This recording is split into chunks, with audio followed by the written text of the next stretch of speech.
So guys, I'm going to do a little bit of a review after my second trip on the boat. Um, I did seal up all of the rivet holes. You can see like I used straight silicone around all of the rivet holes, and it's not just silicone that I used. I used one thing here that's going to be familiar to a lot of you, and it is Flex glue, my friends. Flex glue on all of my seals. This is very paintable, very usable, and very waterproof, I can tell you. I've done it on all my attachments basically that have rivets going through them, because on this kayak it's a lower priced version, and where the rivets are, they're not sealed.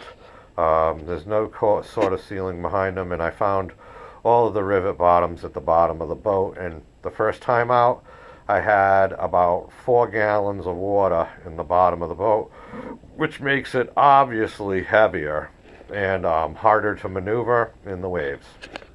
I literally sealed around the hatches, which I think, around this hatch here is a little bit of overkill. It did have a rubber seal underneath it, but better safe than sorry. I do have some water that comes over the top, and those are all screws, and they have basically base bottom plastic that they screw into, so I know it's secure and there's a rubber seal, but better safe than sorry. It didn't hurt, and after it dried and everything, I did paint it up with some camo and made it look a little bit better. Same thing with the fishing hole wells in the front and in the back. Those are riveted in, and I sealed all the way around them, inside and out. It was a little difficult getting to them from the inside, but everything is sealed. And on my second trip out, I had no water on the inside of this boat. So, I sealed underneath where my paddle mount is right here. I did a little seal job there just to be sure. Where I done my my 4-rod fish holder, same thing. Those are the fishing rod holders for the rear of the boat that I utilized to make 4. And those were riveted in as well. This screw back here had no sealant behind it, and this is a screw that I added myself for my my light in the back of the boat. But all in all, I sealed it up, and we don't have any leaks. Quite impressed. The Riot is a good buy at $9.99.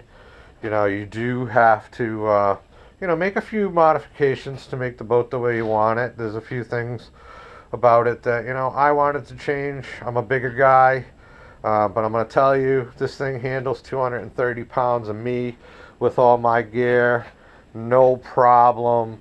Very buoyant, 36-inch wide boat. I can stand up in it, have no problems. What I didn't like was I couldn't raise my seat.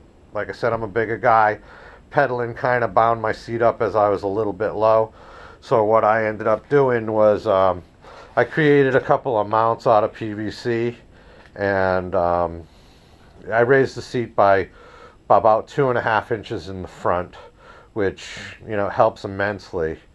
Padding on my seat, it just gave me a great ride the second time out. I have no complaints with the boat. The boat's awesome. The pedal drive is awesome. But it's good. Gets me some exercise out there.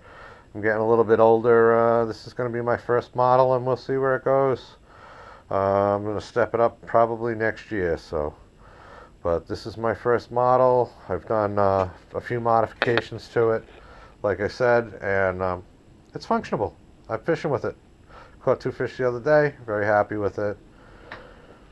Alright guys, I'll get back to you after a few more trips in it and let you know how it goes, but I'll recommend Flex Seal to anybody around any holes in a boat, and you're going to seal them up. There is no water going in this thing at all.